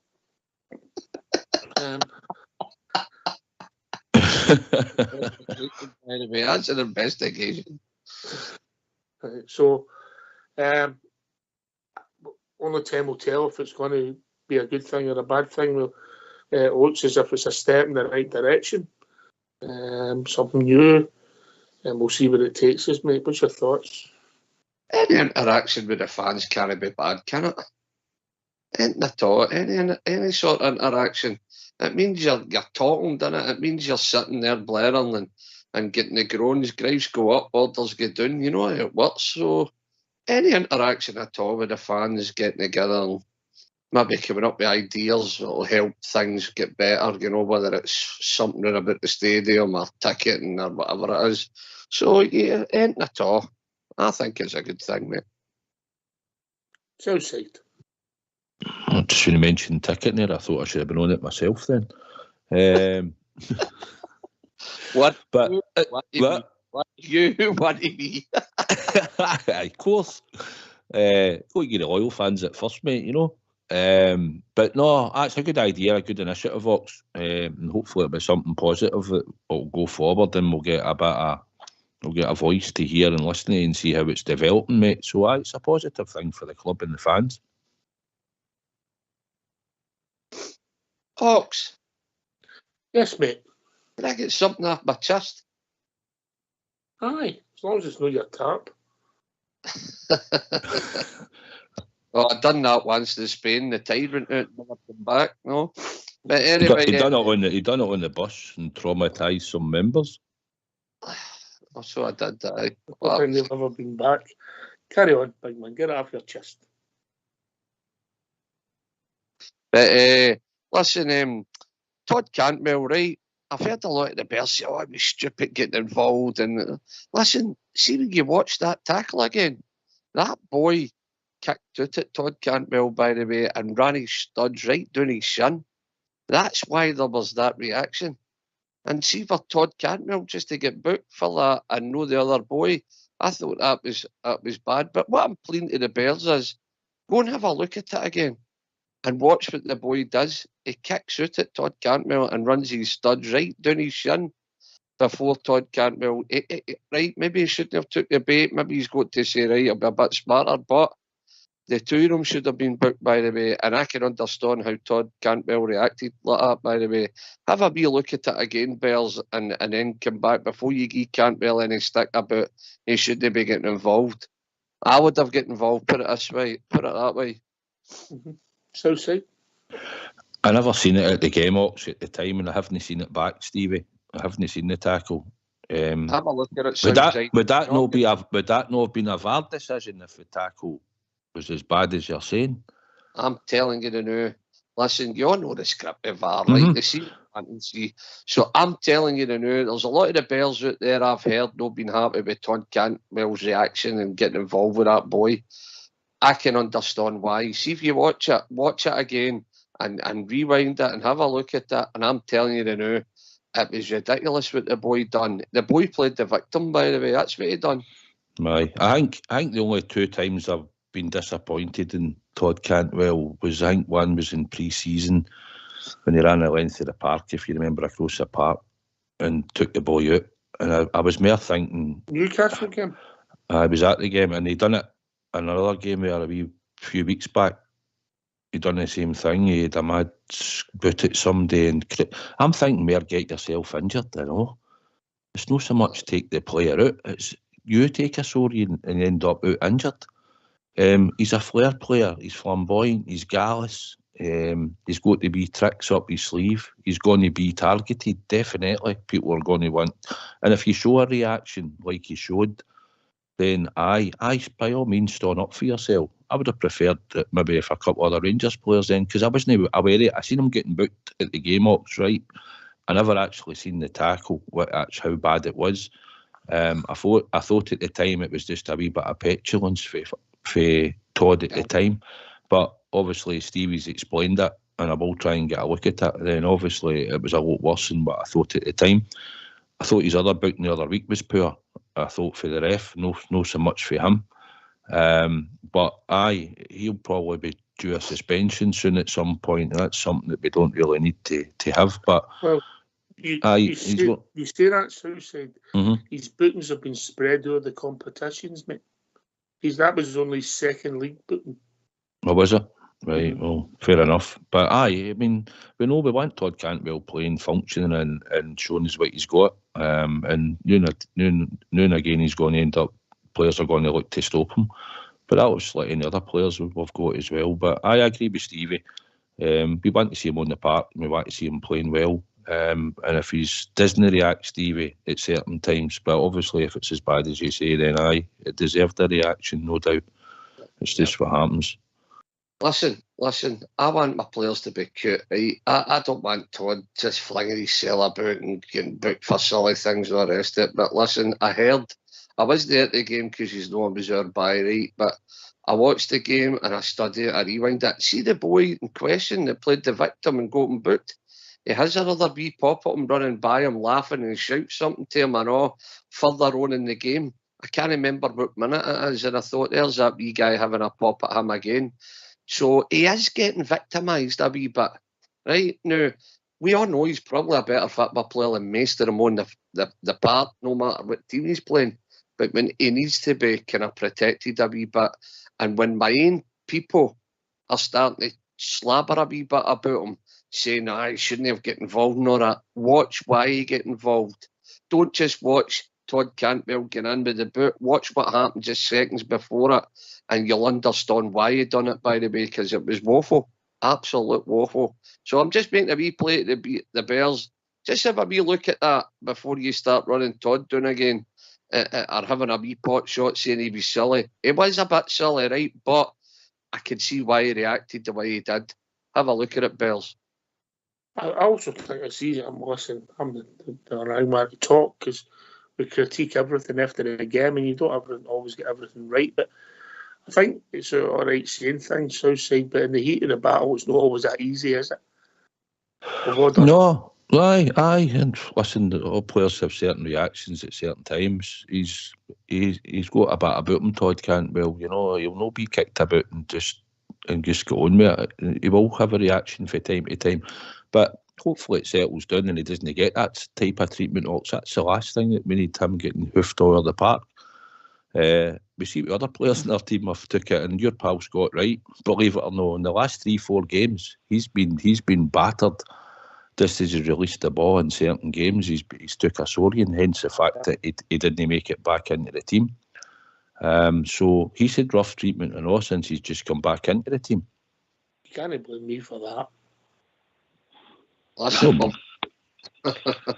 Anyway, we've been joined by Bob J. Evening, Bob J. Hi, how you doing, Ox? All right, lads. All right, Only going to bother phoning in tonight. Give you all a rest for me. I heard these talking. I was sitting listening to the show earlier on. I heard these talking about the general restructuring of the game here in Scotland. And I don't know. I think we're maybe heading for a plug hole, boys. Who's that big shot? Is it? What's his name? Barry, the big shot in England that takes our snooker and Barry Hearn. Barry Hearn. He came up here some years ago and he had a look at the structure of Scottish football and he turned around and says, "There's nothing I can do with this. Nothing. This is the only thing I can do." He says, "Is the old firm. This is the rest. I'm sorry." He says, "I can't do nothing with it." So it just begs the question: who's to blame for that? And this Premier League years ago was a bad idea, like playing each other 4 times a season. It's a case of familiarity has bred contempt, and here we are years on, and we're still stuck with the same format. And this split is just ludicrous. It's the only league in Europe that does it, apparently. And it's pure ludicrous. I mean, we've seen in recent years that the league's been won before the split comes into operation. I think your game's in a bad way, and I just don't know what we're going to do for it to get out of it. No idea. Well, you need a root and branch. Clear it. You need people to be honest. You need people with vision. And we've not got any of them, Bob J. No, that's exactly what I'm saying, Ox. We haven't got any of that. We've just got the same blind format year after year after year. And, you know, I'm sad, and I'm sure he's sad, that Rangers are part of that format. And we're going to have to be stuck with it all our existence. Because going to the Premier League's a no-no. It might be happening after we're all dead and gone, but at the moment I can't see it. And it's a shame because Rangers are bigger than half of them do in England. Bigger than more than half of them. So we'll just have to plod on regardless, I suppose. Aye. Southside, have we reached that ceiling with the fans? We're relying on trading and we're relying on business rather than the fans at their ceiling? Or what they can put into the club? Aye, 100%, Ox. You know, it's a lot of money that the Rangers support put into the club. You see, as we've talked about, you go, well, we have renewed my season book, but you renew your season book, but you still get extra games and packages that you've got to pay into that as well. The amount of strips that they bring out. Aye, the quality and a lot of the stuff's good and nice, but it comes at a cost. And the support have backed it. We've seen the strip sales and stuff, everything we've done through the accounts. I think probably going forward, Edmondson House will help. Because if you see, they've got a lot of stuff up already right through Christmas into New Year, and acts and bands and stuff that's been on. And so if that can attract a lot of people getting into it, and they open a new bar up where the old club shop was as well, I think that's going to hold 800.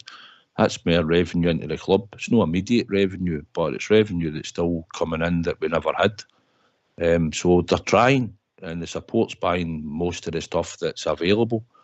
So you're in that spot, Ox, where we have to try and find another couple of avenues where we can generate money, and that's coming through getting into Europe and staying in there as long as we can, and also trying to sell on players. I mean, I'll be honest, if we get another 2 good seasons with Cantwell and Raskin, then obviously they would think they're your assets to sell. You know, forgetting Butland now because he's come in, but at the time, nobody thought when we signed Jack Butland we were going to sell him within a year and make big money, or maybe 2. I thought when we signed Jack Butland he'd want to stay here. He's at that age and he's at a big club and he gets it. He's playing regular, he's playing in big games, he knows what it means to win. And you never know, it might even push him into an England place in the future, you don't know. But Todd Cantwell and Raskin, I think, were the 2 that I think when we signed them, we probably thought deep down they're not staying here 3-4 years. If we get 2 good seasons, but they need to perform in Europe. We need to be in Europe and they need to be performing, and that's how you'll get sold. And then that's when we're looking to sell on they two probably and get decent money, because we got them pretty cheaply. So we'd look to be selling them on. But that's the way it's going to be, Ox, and that's the way we have to do it. We have to find a few players, get the best out of them for 2 seasons, maybe 3. But if you're giving them a 4-year contract, you're looking at 2 seasons. And if you're going to ask them to extend by an extra year to give you a bit of protection or no, unless they fall in love with the club and really want to stay. But if the bid comes in, Ox, we know ourselves, any bid that's going to come in for a Rangers player in excess of £15 or £20 million, they'll go. And if it's going to be between 2 and 6 for a player that costs us very little and we'll drop him through, then so be it. He'll probably get sold and all.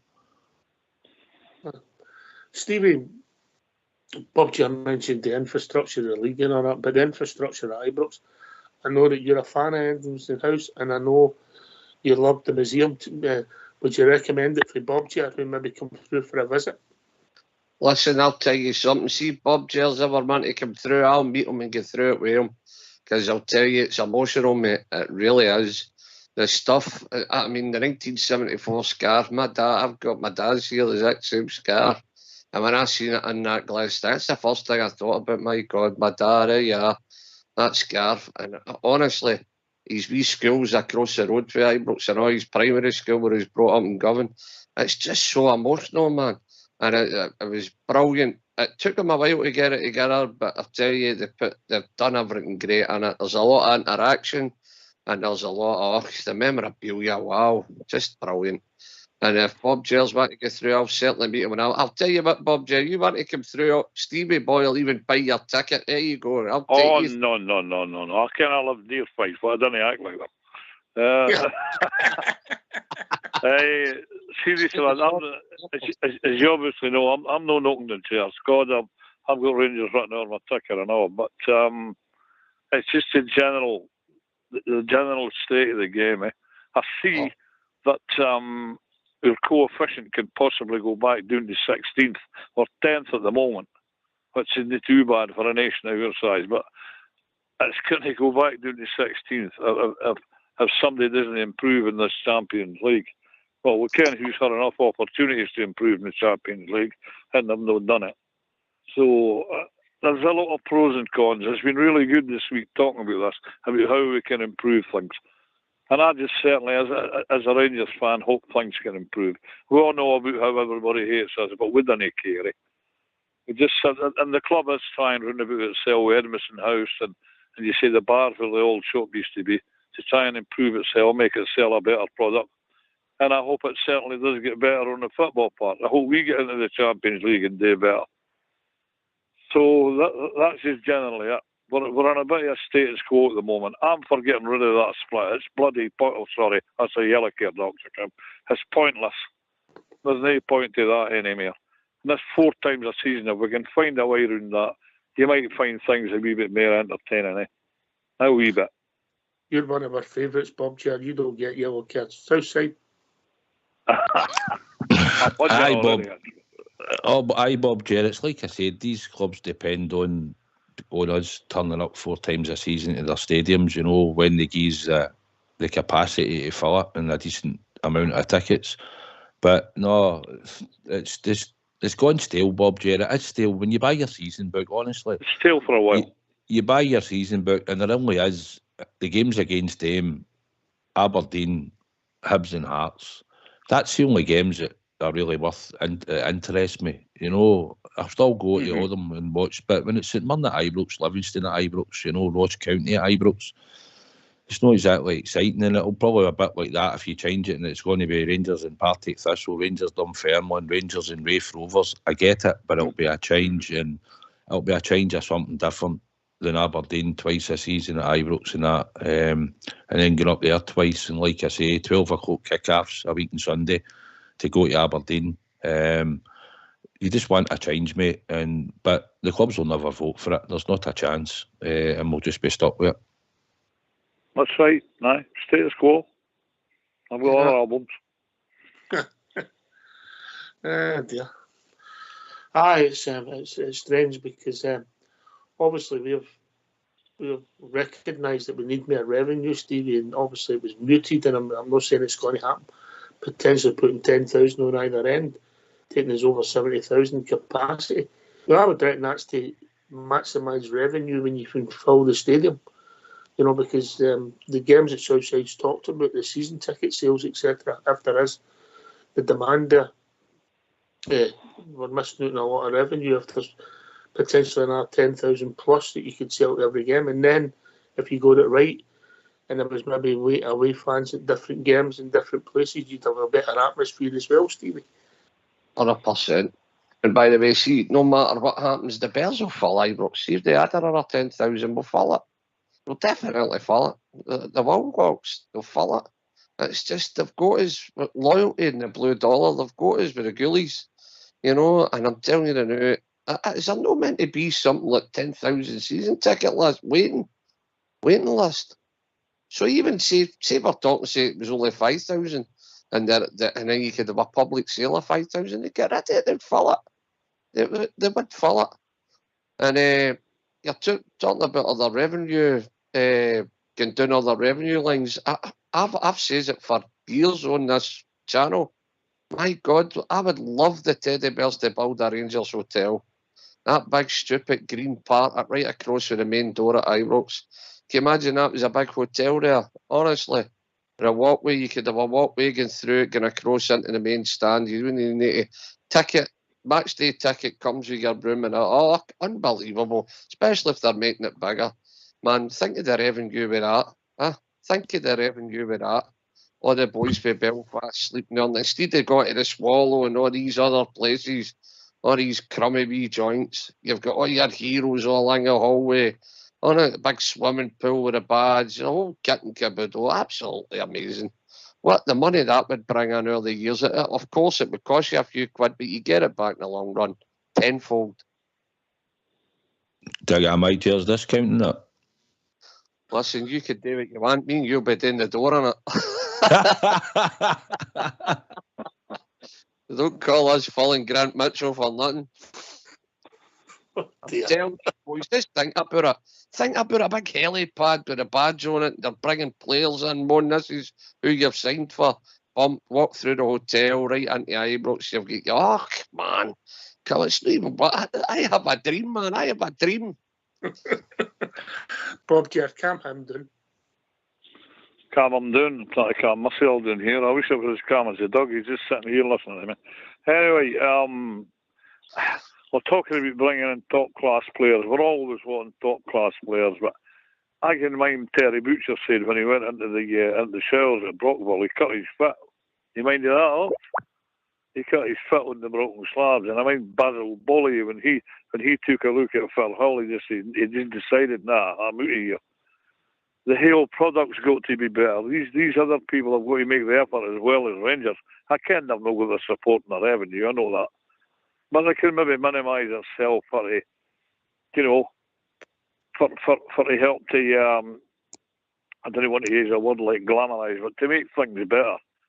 You're looking at the football on the TV in Scotland, you've seen bags of cement, a pile of bags of cement with a bag over the top of it and a barrel laying against it. What attraction is that for boys to come and play in the game here? Yeah, Rangers are an attraction, but I don't know. I really don't care. I'm a loose end tonight, guys. Hanging my head off the wall like the rest of us. It's only us that can make it better. It seems that we're the driving force, mate. That if you look, yeah, we know, we understand fully about the domestic forum of what ourselves doing at times, Southside, but in the European stage, we're the driving force. It's been bizarre since Stevie G walked in the door. The results, the performances, the teams we've knocked out, arguably in Europe. It's our most consistent spell in the history, mate. It was absolutely brilliant. You see, when you were travelling away and you were going, you felt confident even before you were gone. No, we were sitting wherever, planes, trains, automobiles, and we were talking about looking forward to the game and how we probably expected to at least draw or win. Obviously the ones in Scoopchi and all that and different ones like that you expect to win, but when we're going to play Villarreal, Benfica, Feyenoord, things like that, you had no fear. We knew it'd be a hard game, but You felt as if we could get a result, and that was the difference. The team were showing it on the park, and even in the games when we drew, we could have won. One thing we did know, we would probably lose goals against the decent teams, because that's what we did. We get punished in Europe.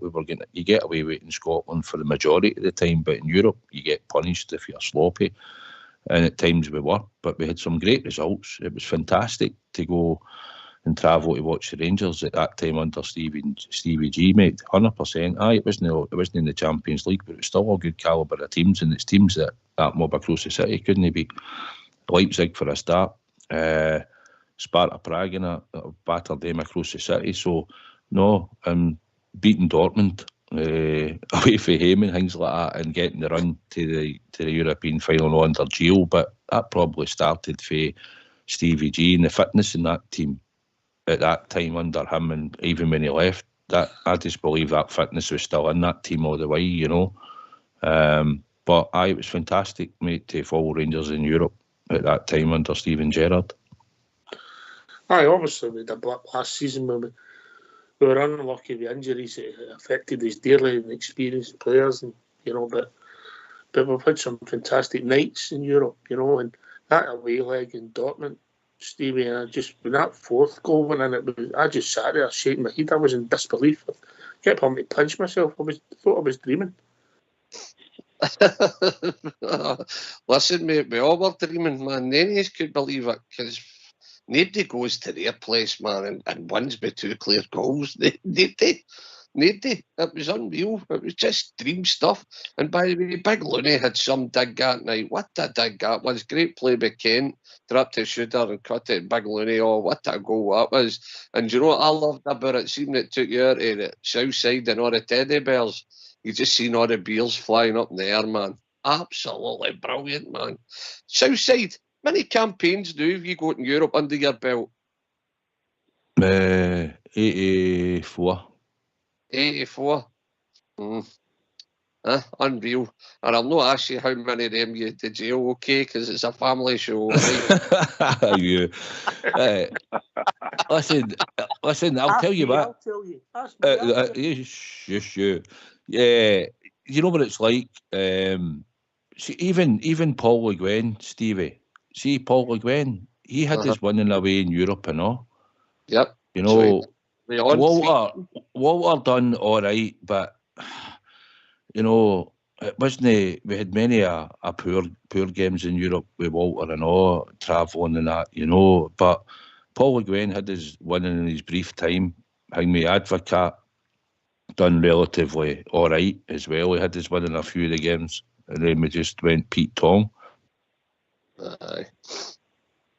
But for the calibre of the teams, like you say, Dortmund, all right, they never had Haaland that night, but that Bears end was mental that night, you know, it was fantastic. I mean, at one point you're 3-1 up against Borussia Dortmund, but even the trips with Villarreal, when we played them in the Champions League, I think when Lovenkrands scored and Boyd missed it to get us into the last state, I think, was it? Aye. At that time back then, and also, even though we played them in the Europa League, Villarreal and that, they're all still good teams, they were all good quality, and some of them have been back in the Champions League since. But no, Stevie G had us playing well, and we had a system and a style, and it certainly worked for us in Europe for that spell that he was there. It's crazy to think that the boy Bellingham was playing for Dortmund that night. Now he's at Madrid, and I'm going to tell you something. See, maybe not this season, but next season, he's going to be a Ballon d'Or winner, that boy. He is absolutely outstanding. He scored the other 2 legs in Dortmund. He scored there and he scored at Ibrox. And by the way, he conducts himself, Stevie, innit? Oh, but listen, see the way he talks about our club.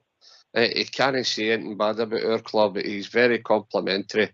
And by the way, can I just that boy Bellingham? Jude Bellingham, what a player Madrid's got there, by the way. And see, you think some of the players. I mean, who was it that played with PSV when we beat them, and you went to Man United right after it and all? What a player he was. Van Nistelrooy. No. Before, just after that, not that long ago, Bob Jer. Not long ago. No, just not that long ago. He signed with Man United. He played with PSV when we put them out the year before they put us out there. Some of the players have been unreal, by the way. And then the other boy, a Cuckoo or something, that played by Leipzig. Kunku. It was Hammett scored the goal, wasn't it, that night, wasn't it, Ibrox? Aye, Leipzig, aye. I mean, some of the all these top players, we've seen to play against them, and they've went to big clubs now, by the way. So we've well punched above our weight, so we have. And as much stick as we can give some of our own players, they've done all right in Europe, by the way. 10 out of 10, they've always punched above their weight. I mean, without making cheap points or scoring points against them, Southside, if you look at the coefficient, I'll bring Bob J in after you. If you look at the coefficient, it is embarrassing. They've had a free run with all 8 teams, with all that finance, and their records are deplorable, mate. Absolutely deplorable. Aye, I know. That's up to them. No, they've no managed to add anything into the coefficient for the free run they've had in the Champions League. And let's not be kidded, they've been beat with a couple. They've been beat with some decent teams, but they've been beat with a lot of draws. I know, even though they've been in the Champions League, they've not been very good. But I just concentrate on us, Ox, and we've done our best. And by the way, we did play above ourselves in games. We had to. We had to be right on it, and the team had to be set up and structured properly. And we created a lot of good chances and stuff. And the Bears travelled all over the place, in full voice, mate, loud and proud, and that obviously helps the team and all. But I just think in Europe we've done well, and at the moment we're going to qualify out of this group, and that will put us into the knockout stage, and hopefully we'll get somebody that we can take care of, and then we'll take it for there, mate, and see where we go. And that's all we can look for. After 2 seasons ago, Southside, you never know. All the way to Dublin, mate. All the way to Dublin. You know what the song says? You know what the song says? Yep. We will follow on. I've got a parlour there. It's got a Hummer, so we'll need to go on that. I'll tell you, it's got armour plate on it. I tell you what, the last time we played against Bohemians, they weren't very. We weren't very welcome that night. I tell you, the wee blue and white Ulster buses we had to travel through. And Bob, yeah, same question to you. If you're Southside, we have done everything we can, really, can't we? We've done absolutely fantastic in Europe, and I think definitely we've carried the coefficient on our back, and not just recently. We've carried it for a long time now. I mean, what do you do? Yeah? I mean, these people are going about the wonderful Champions League nights and all the rest of it. They've no delivered. They've had a free run to it for years. They've no delivered. But again, that's up to them. That's their problem. No, we can only do what we do. I can remember Rangers were in Eindhoven one night, and they were absolutely different class. Bobby Russell was absolutely different class, as was Tommy McLean. And they were the UEFA Cup holders at the time, and we beat them. And we beat a star-studded Juventus team in the previous round, when Gordon Smith and Pierre McDonald scored the goals against them. And Kevin Keegan turned round on a Saturday dinner time. What was the name of it? The St. Greaves, the other year on the BBC. I can't remember, but anyway, so long ago. He turned around and says, Glasgow Rangers. Aye.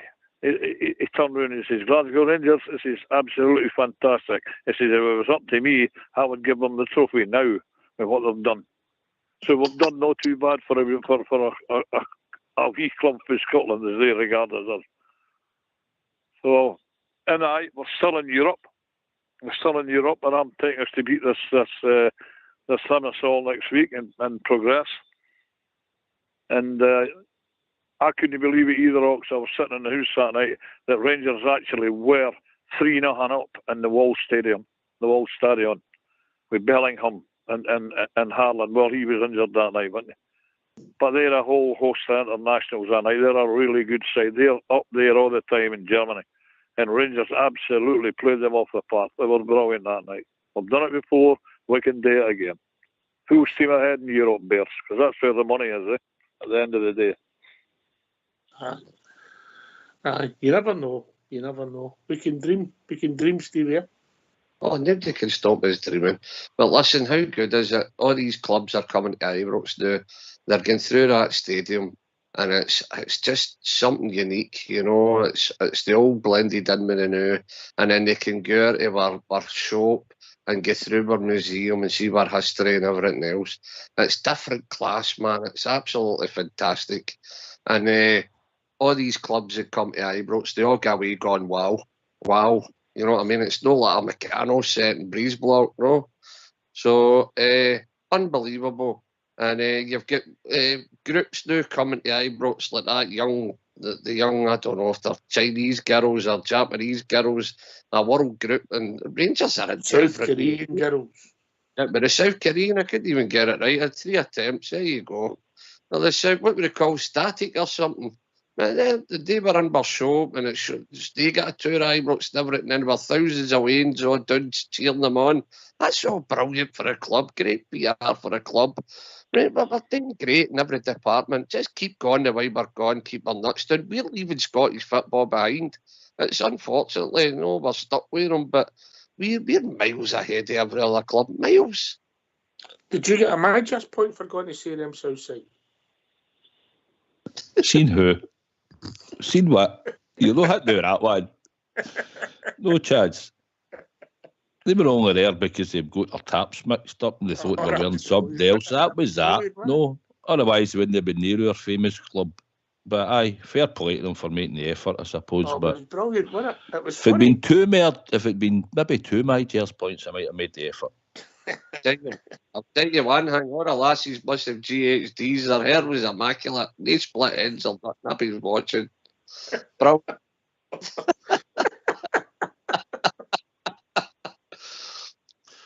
Oh dear.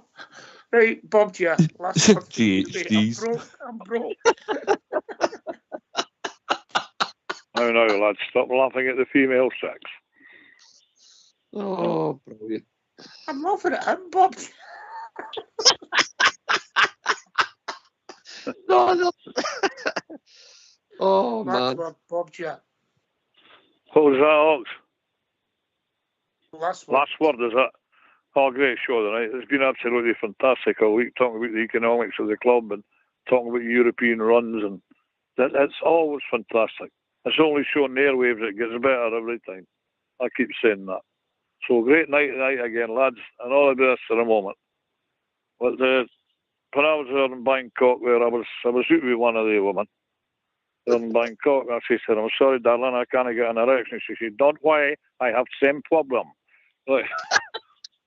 Okay.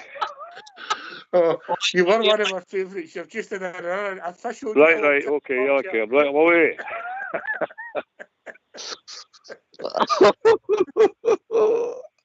Oh dear. I don't know where to go with that one, but Southside. Aye, come with me. I was just thinking about Stevie with GHDs. Brilliant. Aye, no, good show tonight, mate. Thoroughly enjoyed being on with my good mucker, Stevie, and your good self. It's good to talk about a few things about Scottish football and the Glasgow Rangers, as always, pal. Cheers, big man. Pleasure. Big Stevie. Oh, what can I say, Ox? What can I say? Where do we go with us short times? But anyway, all I can say is, what a platform for the Bells to come on and get things off their chest. Lad did the right with Cantwell and Static C, the lassies for Japan or South Korea, wherever they're from. The bottom line here is, Teddy Bells, we're miles ahead of everybody. We just need to stick together, galvanise, give our manager every bit of support, our players, get behind them now, and let's do it, man. We're going to win this title this year. Come on! Thanks to Bob Jan. Thanks to Davey Fairtree, who tried going earlier on with some problems with Davey. Sorry you couldn't go on, mate. Thanks to Stevie Southside for doing the show. Fox and Old School Blue for doing the technicals, and Young GB and AK who volunteered tonight to do the phone. So thanks very much. It's important to make the show work. Listen, Rangers Radio will be back tomorrow night between 8 and 10 talking about all things Rangers. Thanks for listening. Stay safe, everybody. And remember, we are the people. Take it away, Old School Blue.